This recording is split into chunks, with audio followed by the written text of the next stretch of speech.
Esa conciencia del valor de la educación. ¿Para qué la educación? En los grupos anteriores hemos visto que hay como tres grandes consensos. Uno es para la humanización del ser humano, y dentro de eso está que sea una educación pertinente para crear habilidades y competencias sociales, culturales, económicas, para que una educación que le dé sentido práctico y aplicado a la vida cotidiana, una educación que genere pensamiento crítico, una educación que forme a personas plenas y felices, una educación que esté centrada en una concientización del proceso del ser y que genere criterios, o sea, que le genere criterios a las personas para tomar decisiones y a los demás. Una educación para una construcción de una sociedad democrática, ciudadana, sostenible en el planeta.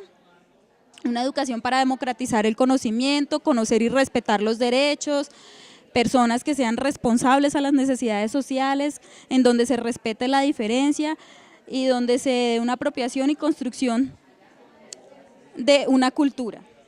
Y una educación para responder a la competitividad responsable. Ahora, en cómo comunicar todo esto que sabemos que es el valor de la educación, tenemos generar campañas educativas con los distintos actores, con los maestros, con el sector oficial o de la mano del sector oficial, con el sector privado. ¿Cómo comunicar? Digamos que transmitiendo esos valores a los niños y jóvenes, donde se les dé la libertad de expresión de sus derechos y deberes y donde también se les enseñe a escuchar a los demás.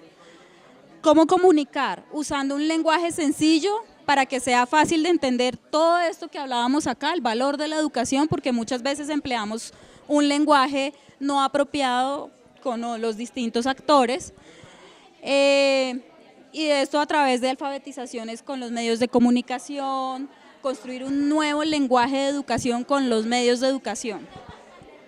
Y por último, generar investigaciones que permitan como concretar este valor para poder comunicarlo. En este lado encontramos cómo fortalecer el vínculo entre los diferentes actores para extender esos puentes.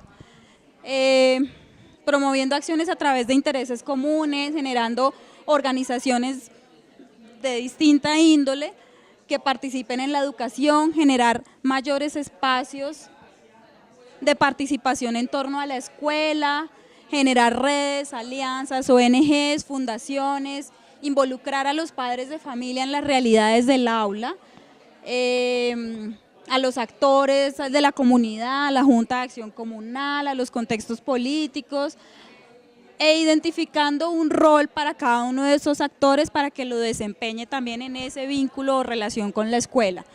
Abrir la escuela a la comunidad, salir a la comunidad, que es más o menos sacar la educación del aula y llevarla al territorio, a la comunidad, invertir mayores recursos humanos y financieros y sensibilizar al sector privado para generar esa corresponsabilidad e inversión en la parte educativa.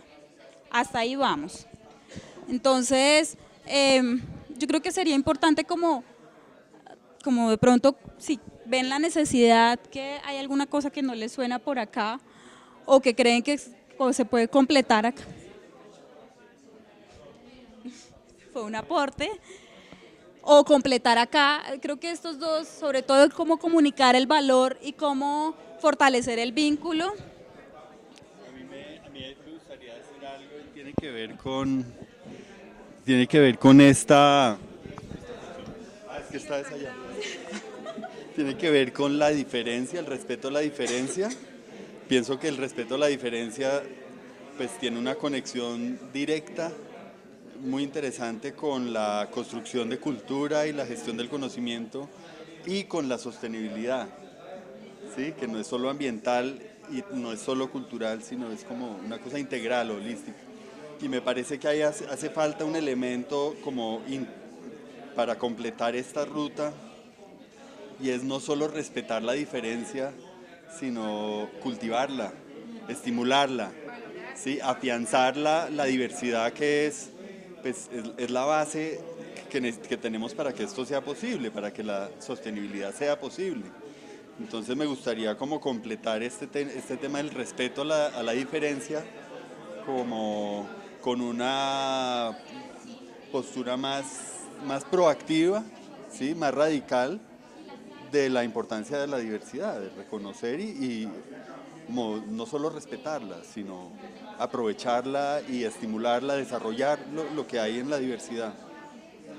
Y eso tiene que ver, para mí, tiene que ver con, digamos, con algo que yo creo que es común a todos estos valores o principios, y es que en la educación o sea, la educación podemos verlo como el campo para la realización personal. O sea, tiene sentido la educación como un campo humano y social donde se hace posible la realización de las personas, ¿sí? Que es como la plena humanización, ¿sí? De pronto el concepto o la frase que se expresa. De pronto la frase que se expresa ahí que dice sobre el cachorro humano. Yo me voy con el concepto de humanización, porque cuando hablamos de humanización no simplemente estamos hablando de lo expresivo del hombre como arte, como comunicación, como música. No simplemente estamos hablando de lo cognitivo, el hombre como, es decir, como conocimiento, sabiduría, inteligencia, etcétera, sino que también estamos hablando de lo afectivo. Entonces, el concepto de humanización me parece que es el concepto que redondea todas las ideas que están allí, porque cuando hablamos del valor de la diferencia o aceptar la diferencia, que uno de los pilares de la educación tiene que ver con lo humano. Entonces, la palabra de una u otra manera abarca todo el proceso que se requiere. A ver, yo creo que ciñéndome a la pregunta que es el valor de la educación, yo me iría a un concepto que a veces no nos gusta oírlo, pero que es contundente y es en términos de, y que en el contexto de que es la relación entre comunidad, yo haría mucho énfasis en bajar una parte bien importante que es el retorno que hace la inversión en la educación. Y bajarlo a una comunidad en la que entienda que invertir en educación, donde sea, es decir, es el gobierno, es la empresa, es las mismas organizaciones de base, significa que se mueven tres variables importantes, difíciles de mover en América Latina: la equidad, la inclusión y la movilidad social. Cuando uno tiene un peso y uno pone ese peso pensando en el concepto de eficiencia social, en educación, y lo puede poner o en vivienda o en salud, en muchos problemas que nosotros tenemos, hay estudios importantes que dicen que inmediatamente eso retorna en el tiempo, las variables que le decía, y en una variable importantísima, es decir, usted puede tener casa, darle a una persona de bajos recursos vivienda, y puede seguir viviendo por ahí por 3 generaciones, sus hijos sus nietos, y siguen en el mismo contexto. Pero si usted invierte ese peso en educación, las probabilidades de que ese hijo o esos hijos que le permitieron acceder a la educación la hagan mover de ese espacio, lo que se llama la movilidad social, cuya pirámide en América Latina, mejor dicho, no la mueven ni los aztecas. Espérame un segundo. Melba, yo ahí tengo una inquietud. Es que siento que se me pueden llegar a combinar ambas categorías, porque lo que tú hablas es importante para aprenderlo a comunicar. Digamos que eso es uno de los valores que tiene la educación para empezar a comunicar. No sé qué.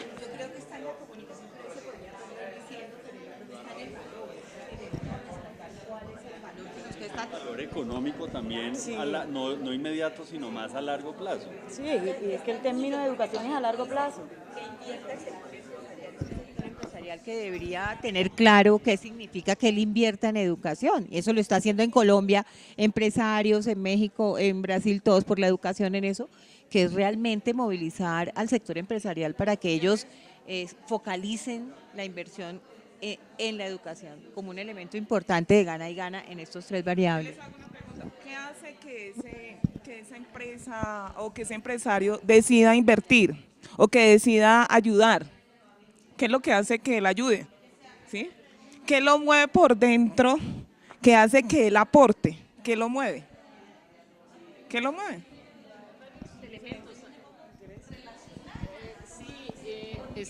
En mi ciudad existe una gran cantidad de empresas transnacionales manufactureras y algunas de ellas tienen ya muy estructurados sus compromisos sociales, ¿verdad? Pero en otras es precisamente los empleados, o sea, el impacto, el interés, la participación, y hay programas incluyentes para toda la familia, donde adoptan escuelas, donde adoptan territorios, parques, etcétera.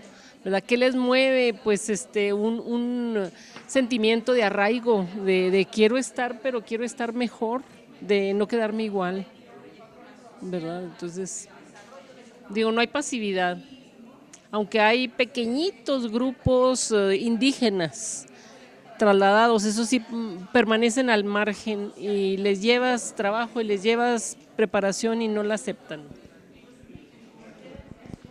Bueno, con relación a lo que ella preguntaba, es de acuerdo también al interés de las empresas, por lo menos en la fundación que yo estoy, pues cada empresa tiene como una línea de trabajo específica donde quiere invertir.